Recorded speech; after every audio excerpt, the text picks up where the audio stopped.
Hello you, welcome to today's video where I will be creating these nails that I imagined a couple of months back. I originally did this for spring, but it works for both spring and summer. So, let's just get right into it. When I was sketching out my doodle, I really wasn't sure if I was going to be using charms, rhinestones, or painting the flowers on. And what wound up happening today is that I did a little bit of everything depending on the size of the nail, which you're going to see ahead.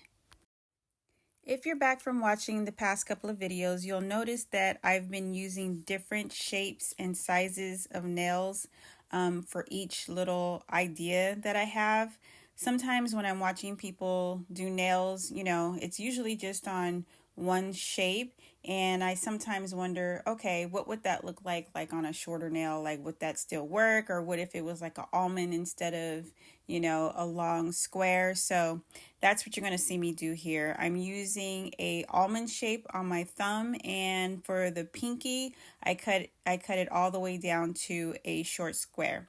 I also want to note that I used a builder gel for this set because I'm using like jelly colors and there's not going to be a lot of layers on the nail tips. I wanted to make sure that there was strength in the nail. And the two neutral colors that I'm using are from Born Pretty. One, it has a tan tone to it, and the other one has more of a pink tone to it, and I use one coat of each. Everything that I'm using will be in the description box below. And now what I'm doing is adding my accent color, which is the blue. Now, when I was originally doing this, I started using my finger in order to blend. It's my favorite way to blend colors, but I know people don't like touching their gel polish and getting into it like that. So I wanted to show you, what it would look like for you to use a sponge. And as you can see, the sponge wipes it all the way off. It's not what you want to use. So if you don't want to use your finger, you can go ahead and use a dry brush like I'm using right here and just dab the color back. And then, if you really want to refine it or define, where the color is actually going, you can go ahead and grab a nail art brush like I'm doing here, a liner brush, and just, spread the color where you want it to go. Now, there is a tool that you can use that would pretty much make it easy breezy for you to do all of this, and I'm showing the tool in the corner right here. But because I didn't feel like getting up and I was just into my work, I just didn't grab it and I just used what I had on my desk. Whatever method you want to use to put your color on, go ahead and do it. Art is supposed to be fun. It's not supposed to be stressful. So let's move on to the next step. Now I'm going to grab my white gel paint and I'm going to use this to do my line work. I'm going to do crisscross hash lines all at the tip of the nails, sort of in the, in the French, the blue French area. I found it easiest to do the vertical lines first and then go in with my horizontal lines. Now, the one thing I do want to note with this line work is that when you're applying your vertical lines, the ones that are going up and down the nail, the sidewall here, you don't want to put the white all the way to the edge of the nail or it's going to create the illusion that the nail looks really wide. So I always like to start like a millimeter or two like towards the inside of the nail, if that makes sense. I just don't want the lines to create a wide looking nail. So I never put it, on the edge, on the side walls of the nail. I go in a little bit, about 1 to 2 millimeters, like I said.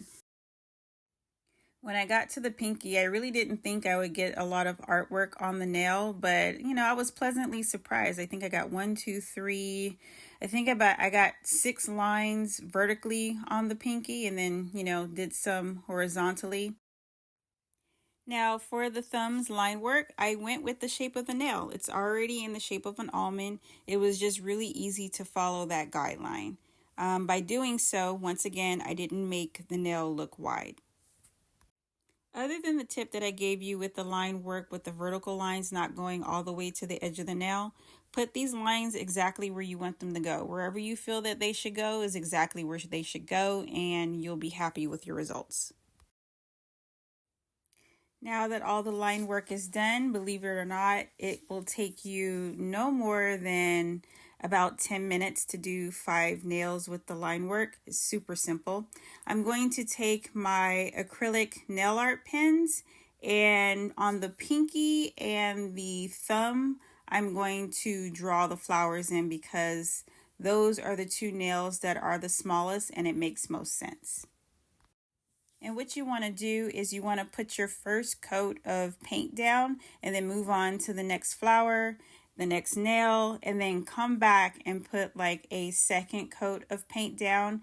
It only takes about a minute to a minute and a half, depending on how thick you put the color down, for it to dry. So you're not going to have any problems with smearing and stuff like that.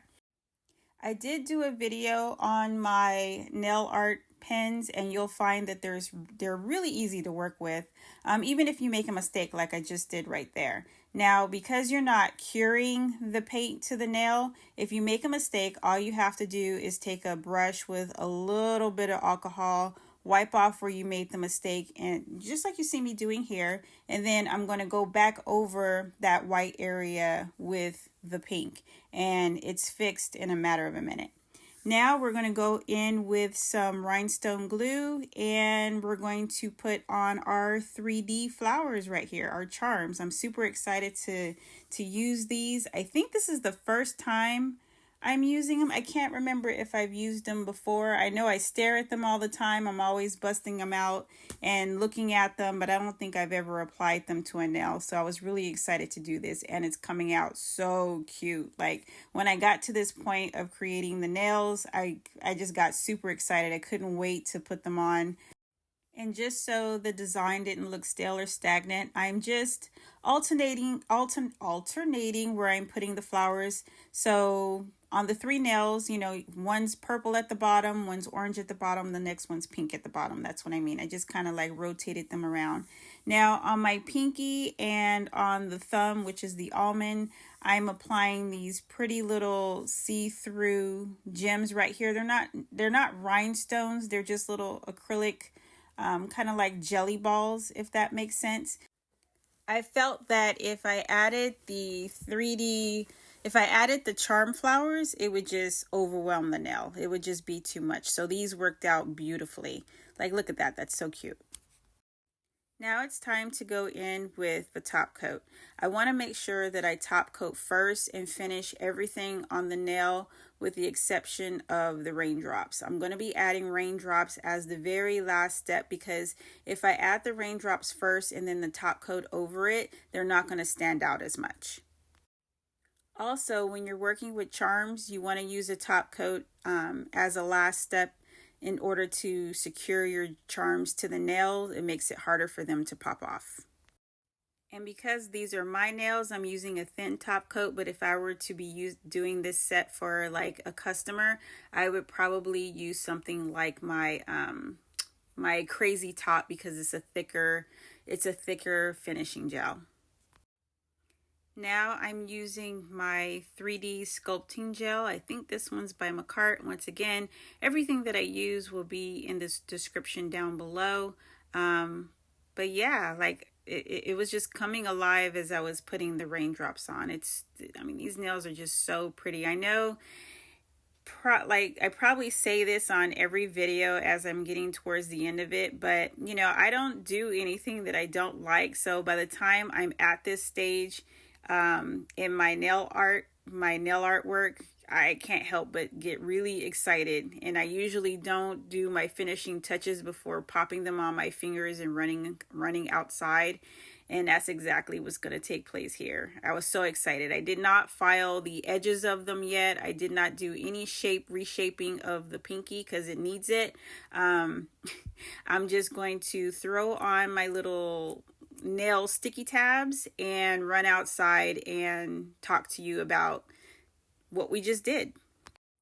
And here's a little tip. If you're frugal like me and you don't like to be super wasteful with a lot of the products that you have, you can cut your sticky tabs in half. That way you have double the use out of them. Because what I do here at the end of each video is I pop them off and then I come back inside and take them right off. And it's such a waste to use whole sticky tabs for that. So here's the finishing look. Now, if I were wearing these, I was planning on wearing these because they are jelly nails. You can completely see through them. I would cut off the white parts of my natural nail and it would look spot on. Also, I would not, cut my sticky tabs, my nail sticky tabs in half. I would have them on, have the full sticky tab on my nail bed. That way you can't see any fluctuation of color on the nail bed. Or I would just use glue and make sure that there's no bubbles. Now, as I said, the pinky is going to be reshaped later. If I were selling these, which I think I will, I would use double the amount of the base color, so that tan and that pink, I would do 2 coats of each.